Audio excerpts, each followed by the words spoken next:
மாணவ கண்மணிகள் அனைவருக்கும் என் முதற்கண் வணக்கம். 5ஆம் வகுப்பு மாணவ கண்மணிகளை இந்த கணித பாடத்திற்கு வருக வருகவென வரவேற்கிறேன். மாணவர்களே, நீங்கள் எல்லாம் எப்படி இருக்கீங்க?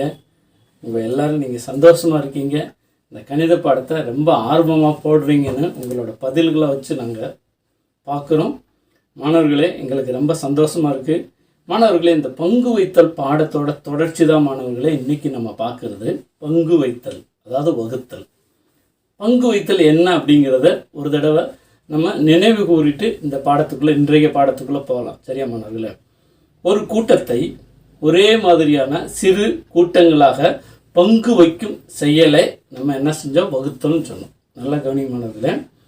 ஒரு கூட்டத்தை ஒரே மாதிரியான சிறு கூட்டங்களாக பங்கு வைக்கும் செயல் வகுத்தல் அப்படின்னு பார்த்தோம். சரியா மாணவர்களே?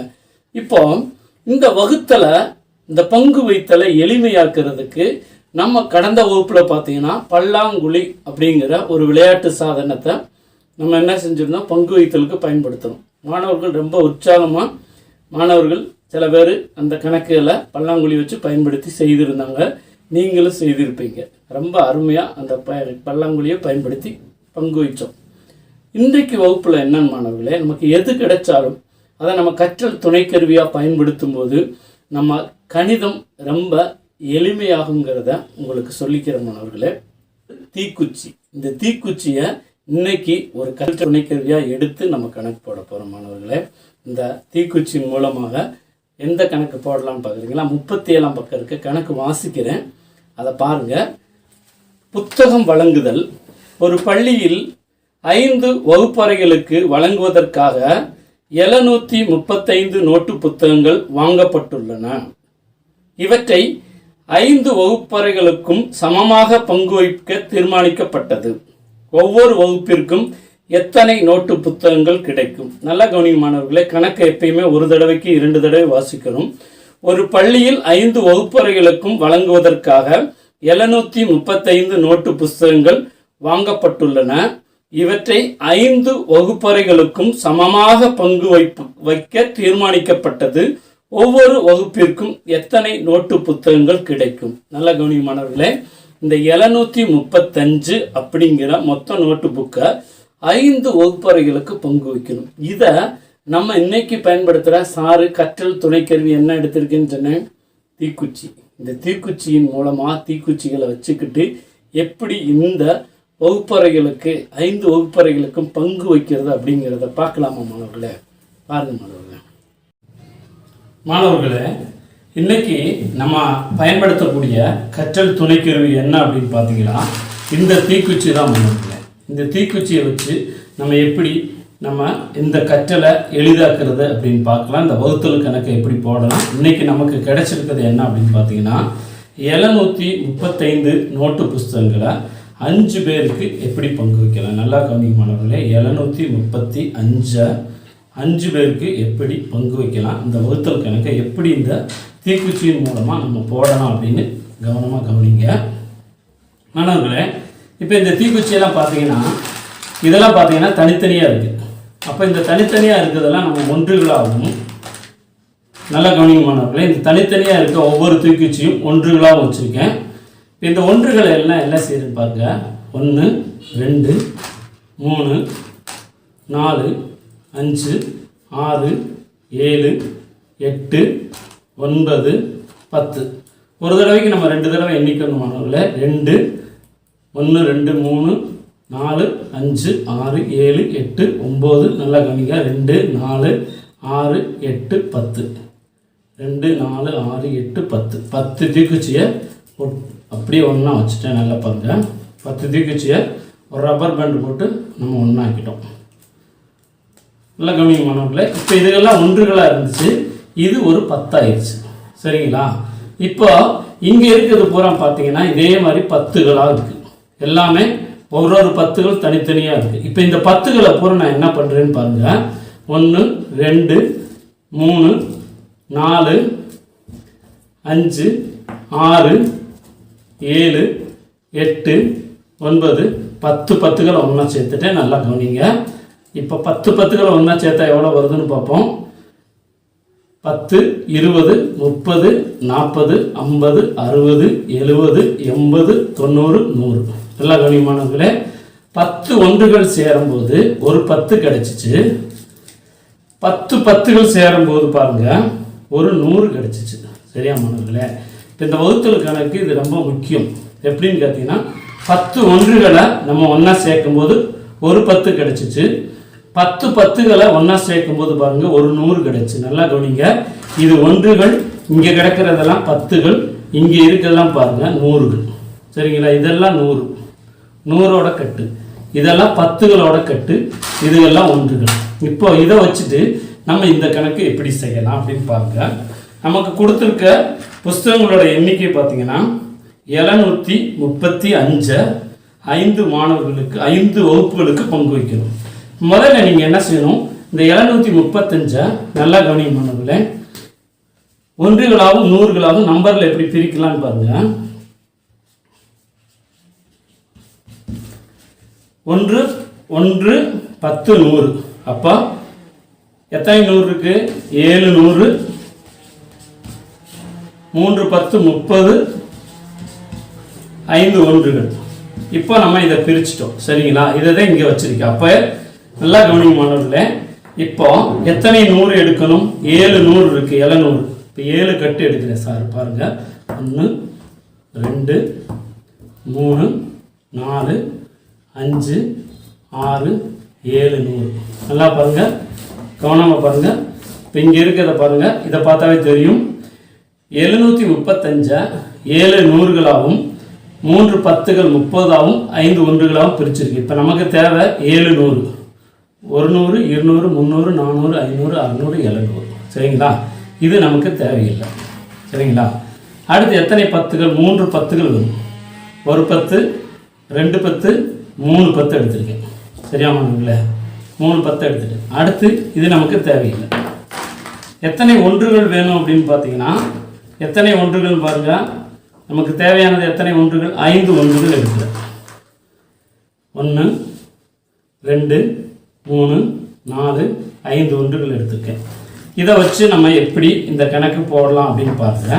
நல்லா கவனிமானவர்களே, இதை எத்தனையா பிரிக்கணும்னு நான் சொல்லியிருக்கேன். பாருங்க, 5 வகுப்புகளுக்கு பங்கு வைக்கணும். நல்லா கவனிங்க. 5 வகுப்புக்கு பாருங்க, சார் 5 பாத்திரம் எடுத்திருக்கேன், 5 கோலைகள் எடுத்து வச்சிருக்கேன். சரிங்களா? இதை 5 வகுப்புகளுக்கு எப்படி பங்கு வைக்கலான்னு பாருங்க. சரியா? இப்போ முதல்ல நம்ம என்ன செய்யணும், இந்த 100களை என்ன செய்யணும், 5 வகுப்புக்கும் பங்கு வைக்கணும்.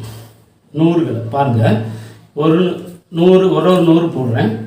1க்கு 2ல் 3ல் 4 5 பங்கு வச்சாச்சு. மீதி இந்த 2 100 இருக்கு. இந்த 2 100 எல்லாத்துக்கும் சமமாக பங்கு வைக்க முடியாது. அதனால நான் என்ன செய்கிறேன் அப்படின்னு கேட்டிங்கன்னா, இந்த 100கள் கட்டை என்ன செஞ்சிடறேன், இப்படி உழைச்சி 10கள் ஆக்கிறேன். நல்லா பாருங்க மாணவர்களே, 10கள் ஆக்கிறேன். ஏற்கனவே இங்கே 3 10 இருக்கு, இதோட சேர்ந்து இந்த 10கள் ஆக்கிறேன். பாருங்க, இந்த 100 கட்டுகளை 10கள் ஆக்கிறேன். ஏன்னா சமமாக பங்கு வைக்கணும். 100கள்லாம் முதல்ல பங்கு வச்சாச்சு. இப்போ அந்த 10களை நம்ம பங்கு வைக்கணும். 10களை பூரா மொத்தமாக வச்சாச்சு. முதல்ல வந்து பாருங்க, 3 10கள் நமக்கு இருக்கு, 30 இருக்கு. சரிங்களா? இப்போ ஏற்கனவே இந்த 7 100ல் 5 100 நமக்கு சமமாக பங்கு வச்சாச்சு. ஒரு 100 எல்லாத்துக்கும். இப்போ மீதி 2 100 இருந்துச்சு. இந்த 2 100ல் பார்த்தீங்கன்னா, ஒரு 100ல் 10 10 இருந்தால் 2 100ல் எவ்வளோ இருக்கு? 20 10. அப்போ எத்தனை 10 இருக்குன்னு எண்ணி பார்ப்போம். 1 2 3 4 5 6 7 8 9 10 11 12 13 14 15 16 17 18 19 20 21 22 23 மொத்த 10கள் எத்தனை? 23 10கள் இருக்கு. இப்போ இந்த 23 10களை நம்ம என்ன செய்யணும், சமமாக பங்கு வைக்கணும். அப்போ நமக்கு பாருங்க, எல்லாத்துலேயும் ஒன்றுன்னா நம்ம போடுவோம். பாருங்க, அப்போ எத்தனை பேர்த்துக்கு பங்கு வைக்கணும் பாருங்க. 1 2 3 4 5. திருப்பி பாருங்க, 1 2 3 4 5. திருப்பி பாருங்க, 2 தடவை போட்டாச்சு, 3 தடவை பாருங்கள். 1 2 3 4 5. திருப்பி கூட ஒரு தடவை போடலாம் பாருங்கள். 1 2 3 4 5. அப்போது 20 வந்து பங்கு வச்சுருக்க, மீதம் 3 10கள் மீதம் வந்துருச்சு. நல்லா கவனிக்கணுங்களே, 20 10கள் பங்கு வச்சாச்சு. அப்புறம் இந்த 3 10களை மொத்தம் சமமாக நம்மளால் பங்கு வைக்க முடியாதனால என்ன செய்யறேன்னா, இப்போ 100களை எப்படி பிரித்தோமோ அதே மாதிரி இந்த 10களையும் நான் பிரிக்கிறேன். 10 20 30 ஆயிடுச்சு. இந்த 30ம் ஏற்கனவே நம்ம கையில் இருக்க 5 35 நம்ம எல்லாத்துலேயும் பங்கு வைக்க போகிறோம். எல்லா கவனிமானவர்களே, எல்லாத்துலேயும் பங்கு வைக்க போகிறோம். 1 2 3 4 5. 1 2 3 4 5 சமமாக பங்கு வைக்கணும்.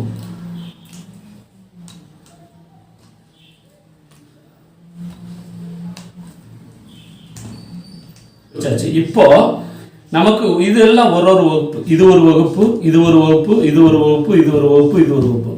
இங்கே இருக்கக்கூடிய தீக்குச்சிகள்லாம் பார்த்தீங்கன்னா புஸ்தகங்கள், நோட்டு புஸ்தகங்கள் அப்படின்னு நம்ம நினைக்கணும்.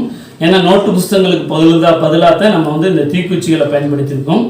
அப்போ இதெல்லாம் சமமாக இருக்குன்னு இப்போ நம்ம என்ன பண்ணலைன்னா, ஒரே ஒரு இதில் இருக்கிறத எடுத்து எண்ணி பார்க்கலாம், எவ்வளோ இருக்குன்னு எண்ணி பார்க்கலாம். பாருங்கள், 100 110 120 130 140 141 142 143 144 145 146 147. அப்போ ஒரு வகுப்புக்கு கிடைத்த புஸ்தகங்களோட எண்ணிக்கை அப்படின்னு பார்த்தீங்கன்னா 147. இதே மாதிரி நீங்கள் வேற ஒன்றையும் கூட எடுத்து நம்ம செய்து பார்த்தோம்னா சரியாக வரும். பாருங்கள், 100 110 120 130 140 147. பார்த்தீங்களா மாணவர்களே, எல்லா வகுப்புகளுக்கும் சமமாக பங்கு வச்சுட்டோம். இந்த தீக்குச்சிகள் என்பது நோட்டு புஸ்தகங்கள். அப்போ ஒவ்வொரு வகுப்புகளுக்கும் கிடைத்தது எவ்வளோன்னு பார்த்தீங்கன்னா 147 நோட்டு புஸ்தகங்கள் கிடைச்சிருக்கு. மாணவர்களே, நம்ம தீக்குச்சியை பயன்படுத்தி இப்போ செய்த அந்த கணக்கை நம்ம நோட்டு புஸ்தகத்தில் எப்படி எழுத்து வடிவத்தில் செய்கிறதுன்னு பார்க்கலாங்களா? பாருங்கள், நமக்கு மொத்த புஸ்தகங்கள் எத்தனை மாணவர்களே? மொத்த புஸ்தகங்கள் 735. இந்த 735 புஸ்தகங்களை எத்தனை வகுப்புகளுக்கு பங்கு வைக்கணும்? 5 வகுப்புகளுக்கு பங்கு வைக்கணும். சரியா மாணவர்களே? இப்போ இதை நம்ம என்ன செஞ்சோம், அங்கே எப்படி கட்டுகளை பிரித்தோம், ஒன்றுகள் தனியாக, 10கள் தனியாக, 100கள் தனியாக பிரித்தோம். அதே மாதிரி பார்த்தீங்கன்னா இங்கே 735 ஒன்றுகள் 10 100. சரியா மாணவர்களே? 1 10 100. அப்போ 5 ஒன்றுகள் 3 10 7 100 இருக்குது. அதை நம்ம என்ன செய்யணும், இங்கே எழுதிக்கணும். 1 10 100 இப்படி உள்ள எழுதிக்கணும் மாணவர்களே. எழுதிட்டு நம்ம கோடு போடுறோம். கோடு போட்டுட்டு இப்போ நம்ம என்ன செய்யணும், இந்த 735 புஸ்தகங்களை நம்ம பிரித்து எழுத போகிறோம். பாருங்கள், 5 ஒன்றுகள் இருக்குது, 3 10கள் இருக்குது, 7 100கள் இருக்குது. நம்ம இந்த தீக்குச்சிகளை பயன்படுத்தி என்ன பண்ணோம், முதல்ல இந்த 7 100 கட்டுகளை தனியாக வச்சுருந்தோம். இப்போ இந்த 7 100 கட்டுகளை எப்படி பிரித்தோம் அப்படின்னு கேட்டிங்கன்னா, மொத்தம் எத்தனை வகுப்புகள் இருக்குன்னா 5 வகுப்புகள் இருக்குது. சரிங்களா? இப்போ ஒவ்வொரு வகுப்புக்கு ஒரு 100 கொடுக்கும்போது 5 100களை கொடுத்தோம். அப்போ எல்லாத்துக்கும் எப்படி கிடைச்சிச்சு அப்படின்னா, ஒரு 100 கிடைச்சனால அந்த எல்லாருக்கும் கிடைத்தது எப்படின்னு பாருங்கள், 4 5 5.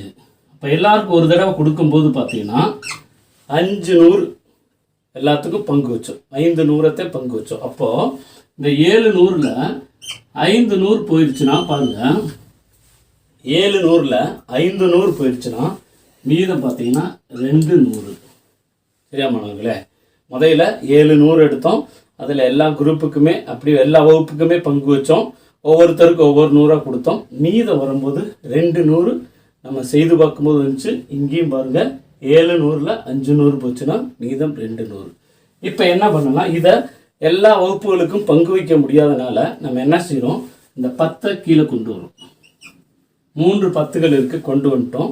அடுத்து நம்ம அங்கே என்ன பண்ணோம்னா இந்த 100ஓட கட்டுகளை அவிழ்த்து என்ன செஞ்சோம், மொத்தமாக 10கள் ஆக்கணும்.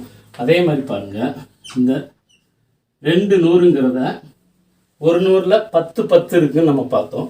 2 100ல் 20 10 இருக்குது பாருங்க மாணவர்களே. அப்போ 3 10ம் 20 10 சேரும்போது 23 10. இப்போ இந்த 23 10ல் எத்தனை பாருங்க, எத்தனை பேருக்கு பங்கு வைக்க முடியும், எத்தனை வகுப்புகளுக்கு பங்கு வைக்க முடியும், நல்லா கவனிங்க. 5 வகுப்புகளுக்கு எத்தனை பங்கு வைக்க முடியும், நல்லா கவனிங்க. 23 10 இருக்குது. இப்போ இந்த 23 10ல் நமக்கு வாய்ப்பாடு தெரிஞ்சால் இன்னும் கூட ஈஸியாக இருக்கும். பாருங்கள், ஒரு தடவை பங்கு வைக்கும்போது 5 வேணும், எல்லாத்துக்கும் சமமாக பங்கு வைக்கும்போது 5 வேணும். அப்போ ஓரஞ்சு 5 2 ரெண்டாவது தடவை பங்கு வைக்கும்போது 2 10, மூணாவது தடவை பங்கு வைக்கும்போது 15, நாலாவது தடவை பங்கு வைக்கும்போது 20. அப்போ 4 தடவை சமமாக பங்கு வைக்க முடியும்னால நல்லா கவனிங்க. எத்தனை தடவைங்கிறத நான் இங்கே எழுதுகிறேன். இது ஒரு தடவை 100 பங்கு வச்சோம். ரெண்டாவது இந்த 10களை பாருங்கள், 4 தடவை சமமாக பங்கு வைக்கிறோம். அதனால் 4 4 5 20, 4 5 20. நல்லா கவனிங்க மாணவர்களே, 4 5 20. இப்போ 23ல் 20 போச்சுன்னா மீதம் 3 10கள். சரிங்களா? ஏன்னா இந்த 3 10களை சமமாக பங்கு வைக்க முடியாது. 20 10களை சமமாக 4 4 எல்லாத்துக்கும் பங்கு வச்சாச்சு, இந்த 5 வகுப்புகளுக்கும். சரிங்களா? இப்போ இந்த 5 கீழே கொண்டு வரோம். 5 ஒன்றுகள் இருக்குது, கொண்டு வந்தாச்சு. இப்போ இந்த 10களை என்ன செய்கிறோம், பிரித்து ஒன்றுகளோட சேர்க்க போகிறோம். அப்போ 3 10களுங்கும் போது 30. அப்போ மொத்தம் 35 ஒன்றுகள் இருக்குது. இந்த 35 ஒன்றுகளை எத்தனை தடவை எல்லா வகுப்புகளுக்கும் சமமாக பங்கு வைக்க முடியும் அப்படின்னு பார்த்தீங்கன்னா, ஒரு தடவை பங்கு வைக்கும்போது 5 வரும்னு சொன்னேன். 5 இன்னொன்னா வச்சு. அப்போ ஓரஞ்சு 5, 2 5 10, 5 15, 4 5 20, 5 25, 6 5 30, 7 5. அப்போ ஒவ்வொரு வகுப்பிற்கும் 7 7 புஸ்தகங்களாக பங்கு வைக்கலாம். 7 தடவை 7 5 35. இப்போ கவனியமானவர்களே, 35ல் 35 வச்சுன்னா இதுதான் மீதி. சரிங்களா? இப்போ இதுக்கு என்ன பேர்னா, இதை மீதி அப்படிங்கிறோம். பூஜ்ஜியம் ஒன்றுமே இல்லைன்னு சொன்னால் அது மீதின்னு சொல்லும்போது பூஜ்ஜியம் வந்துருச்சுங்க. இது மீதின்னு சொல்கிறோம். அப்போது எத்தனை தடவை பங்கு வச்சோம் அப்படிங்கிறத நல்லா கவனிங்க. இந்த 100ல் எல்லாத்துக்கும் ஒரு தடவை பங்கு வச்சோமா, ஃபஸ்ட்டு ஒரு தடவை பங்கு வச்சுருக்கோம். 5 பங்கு வச்சிட்டோம். சரிங்களா? அடுத்து பாருங்கள், இந்த 10களை கொண்டு வந்தோடனே 10களை எத்தனை தடவை பங்கு வச்சோன்னா 4 தடவை, ஒவ்வொருத்தருக்கும் 4 தடவை. அப்போது 4 5. சரிங்களா? அடுத்து ஒன்றுகளை நம்ம பங்கு வைக்கும்போது எத்தனை தடவை வச்சோன்னு கேட்டிங்கன்னா, ஒவ்வொருத்தருக்கும் 7 தடவை, 7 கிடச்சிச்சு. அப்போ 7 தடவை, அப்போ 7. பாருங்கள், இது இந்த மேலே கொடுத்துருக்கிறதுக்கு என்ன பேர் அப்படின்னு கேட்டிங்கன்னா ஈவு. இந்த 7ல் 7ல் ஓரஞ்சு 5 போட்டுட்டோம், மீத 2 வந்துருச்சு. எப்படி நம்ம சாதாரண அந்த கணக்கு செய்யுது பாருங்க. இந்த ஃபஸ்ட்டு 100 எடுத்துக்கிறோம். 100ல் ஓரஞ்சு 5 ஒரு தடவை அடங்கும், எல்லாருக்கும் ஒரு தடவை சமமாக பங்கு வைக்கலாம். மீத 2 வந்துச்சு. இந்த 2ஓட இந்த 3 10களை கூட்டும்போது 23 10 ஆயிடுச்சு. 23ல் எல்லாருக்கும் சமமாக பங்கு வைக்கும்போது பாருங்கள் 4 தடவை. அப்போ 4 5 20, மேலே 4 போட்டுட்டோம், மேலே போட்டுட்டு இங்கே பெருக்கிறோம். 4 5 20. அடுத்து பாருங்கள், ஒன்றுகளை கீழே கொண்டு வந்துட்டோம். இங்கே மீதி வந்தது 3 10. இந்த 3 10களையும் இந்த 5 ஒன்றுகளையும் சேர்க்கும்போது மொத்தம் 30 ஒன்றுகள். அடுத்து ஒரு 5 35 ஒன்றுகள் ஆயிடுச்சு. அதில் சமமாக பங்கு வைக்கும்போது 7 வருது, 7 புஸ்தகம் வருது. அப்போது மொத்தம் பார்த்தீங்கன்னா இதுக்கு பேர் என்ன பேருன்னா ஈவு. இது மீதி, இது ஈவு. சரியா பண்ணுங்களே? இப்போ பங்கு வைத்தல் கணக்கு வகுத்தல் எப்படி அப்படின்னு உங்களுக்கு தெரியும். பாருங்கள், இப்போ ஒவ்வொரு வகுப்பிற்கும் கிடைத்த புஸ்தகங்கள் எவ்வளோன்னு எழுதுறோம்.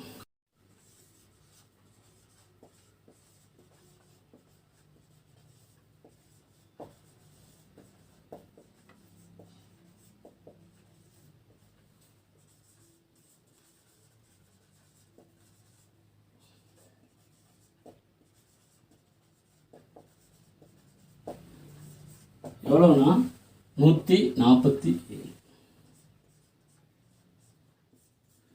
ஒவ்வொரு வகுப்பிற்கும் கிடைத்த நோட்டு புஸ்தகங்கள் எவ்வளவுன்னு கேட்டிங்கன்னா 147.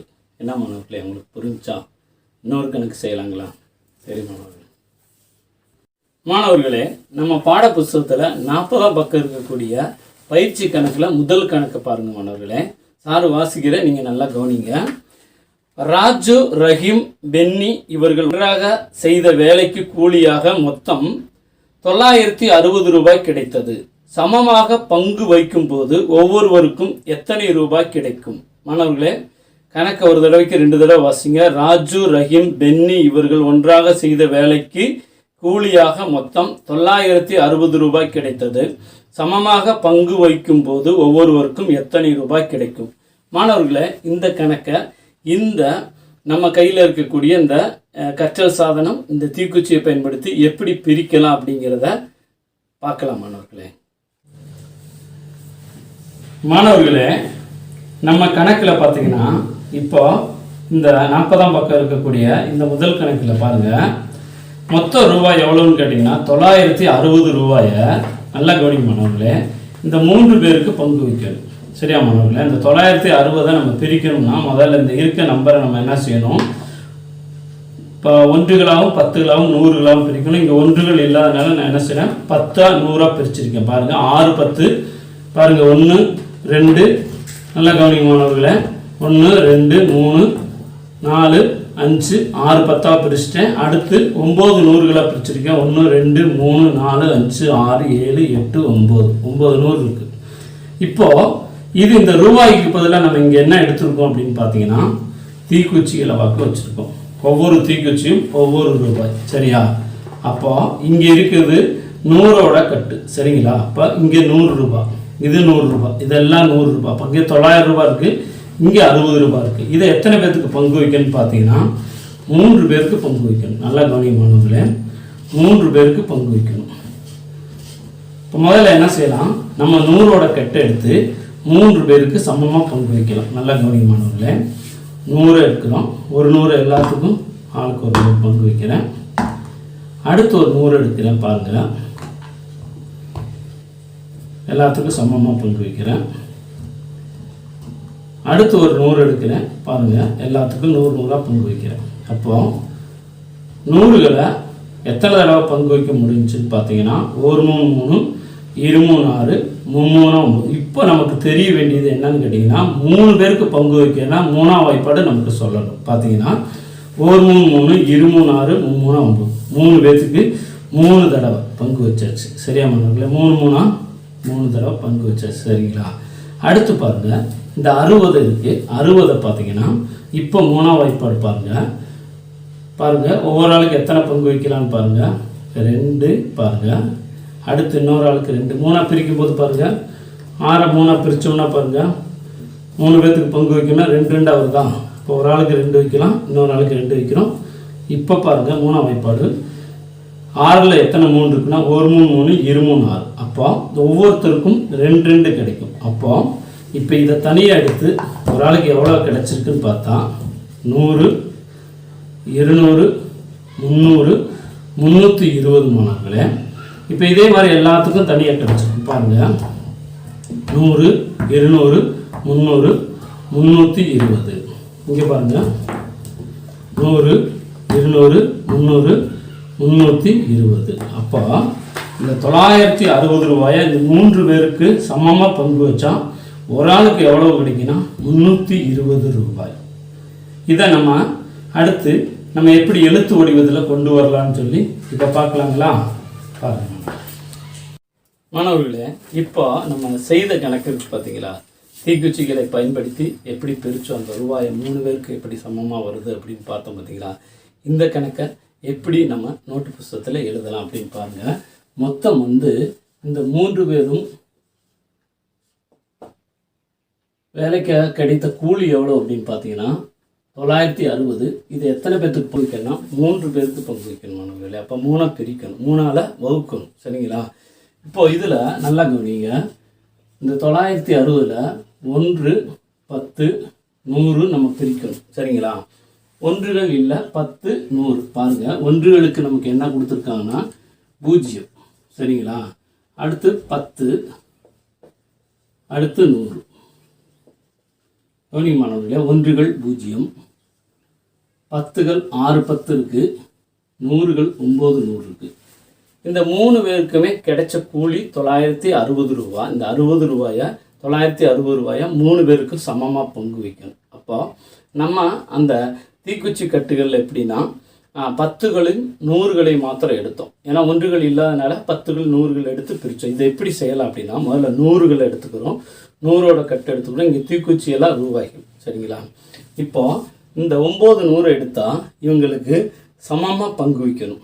அப்போது நல்லா கவனிங்க, இந்த 9 100களில் அப்போ நமக்கு 3ஆம் வாய்ப்பாடு தெரிஞ்சால் ரொம்ப எளிமையாக செய்யலாம். பாருங்கள், ஒரு தடவை பங்கு வைக்கும்போது எத்தனை வேணும்? ஒன்றா வச்சோம்னா 3 வேணும். 3 பேருக்கு பங்கு வைக்கும்போது 3 100 ரூபா கட்டு வேணும். அப்போ 1 3 3, 2 3 6, 3 9. சரியா மாணவர்களே? அப்போ 3 3, அப்போ பாருங்கள் 3 தடவை வைக்கலாம். எத்தனை தடவைங்கிறத நம்ம மேலே போகிறோம், 3 தடவை. அப்போது நல்லா கவனிங்க, 3 3 9. இப்போ ஒரு தடவை எல்லாத்துக்கும் கொடுக்கும்போது சமமாக கொடுக்கும்போது 3 வரும், 2வது தடவை கொடுக்கும்போது 6 வரும், 3வது தடவை கொடுக்கும்போது 9 வரும். சரிங்களா? இந்த 100ஓட கட்டுகள். அப்போ 3 3 9. நல்லா கவனிக்கணுமான எத்தனை தடவைங்கிறத நம்ம மேலே போடுறோம். எத்தனை தடவை பங்கு வைக்க முடியும்? சமமாக பங்கு வைக்கிறது எத்தனை தடவை? 3 தடவை பங்கு வைக்கலாம். சரிங்களா? இந்த 100ஓட கட்டை 3 தடவை சமமாக பங்கு வைக்கலாங்கிறது 3 9. 9ல் 9 போச்சுன்னா 0. அப்போது அடுத்து என்ன செய்யணும்? 10ஓட கட்டை இருக்கணும். 10 கீழே கொண்டு வரும். 6 10. இந்த 6 10 எல்லாருக்கும் சமமாக கொடுக்கும்போது ஒன்று கொடுக்கும்போது 3 ஆகும். ஒரு தடவை எல்லாத்துக்கும்.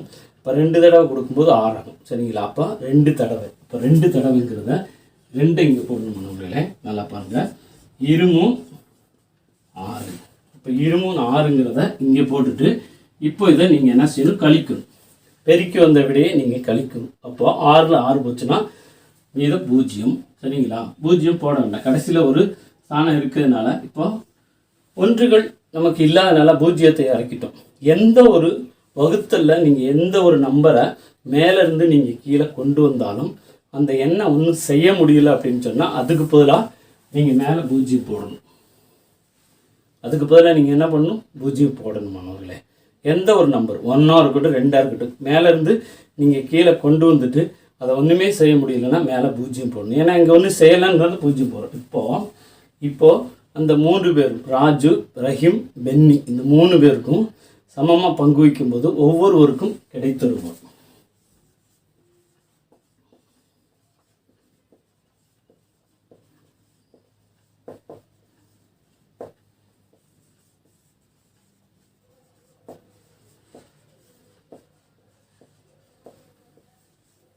மாணவர்களே, இங்கே இதை நம்ம ஈவு அப்படின்னு சொல்கிறோம். சரிங்களா?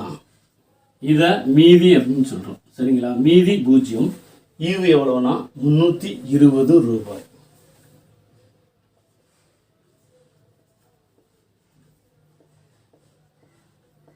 நல்லா கவனிங்க மாணவர்களே, எல்லாருக்கும் கிடைத்தது எவ்வளோனா ஒவ்வொருவருக்கும் தனியாக கிடைத்தது 320 ரூபாய். சரியா மாணவர்களே? இப்போ இன்னைக்கு நம்ம பார்த்த கணக்கை நல்லா பாருங்க. இந்த பங்கு வைத்தல் கணக்கு, வகுத்தல். சரிங்களா? அதாவது ஒரு பெரிய கூட்டத்தை ஒரே மாதிரியான சிறிய கூட்டங்களாக பங்கு வைக்கும் செயலை வகுத்தல்னு சொன்னோம். இந்த வகுத்தலை நம்ம எளிமையாக்குறதுக்கு ஏதாவது கற்றல் துணைக்கருவியை பயன்படுத்தணும். போன வகுப்பில் பல்லாங்குழி பயன்படுத்தணும். இந்த வகுப்பில் தீக்குச்சி எடுத்து எவ்வளோ அழகாக கணக்கு போட்டோம் மாணவர்களே. தீக்குச்சி எடுத்து எவ்வளோ அழகாக கணக்கு போட்டோம். உங்களுக்கு புரிஞ்சா? ரொம்ப எளிமையாக இருந்துச்சா? இதே மாதிரி மாணவர்களே, நீங்கள் உங்களுக்கு கையில் கிடைக்கிறது ஈர்கிலி குச்சியாக இருக்கலாம், கல்லுகளாக இருக்கலாம், விதைகளாக இருக்கலாம், முத்துக்களாக இருக்கலாம், பாசிகளாக இருக்கலாம், இதே மாதிரி வளையலாக இருக்கலாம். எது வேணாலும் நீங்கள் பயன்படுத்தி நீங்கள் என்ன செய்யணும்? அந்த உங்களோட கணக்கை கற்றலை ரொம்ப எளிமையாக்கி கணக்கு செய்யும்போது உங்களுக்கு எல்லாம் புரியும் அப்படின்னு நினைக்கிறேன். 6 கணக்கில் சார் முதல் கணக்கை போட்டிருக்கேன். மீது 5 கணக்கு இருக்குது மாணவர்களே. இந்த 5 கணக்கையும் நீங்கள் வீட்டு பாடமாக வச்சு இதை செய்து எல்லாம் கரெக்டாக வரைமுறையெல்லாம் கரெக்டாக எழுதி, சார் எப்படி வகுத்தல் எழுதியிருக்கணும் இதே மாதிரி எழுதி உங்கள் வகுப்பாசிரியருக்கும் கணித ஆசிரியருக்கும் அனுப்புவீங்களா மாணவர்களே? உங்களோட விடைகளுக்காக காத்திருப்போம். அடுத்த பாடத்தில் சந்திக்கலாமா? நன்றி மாணவர்களே.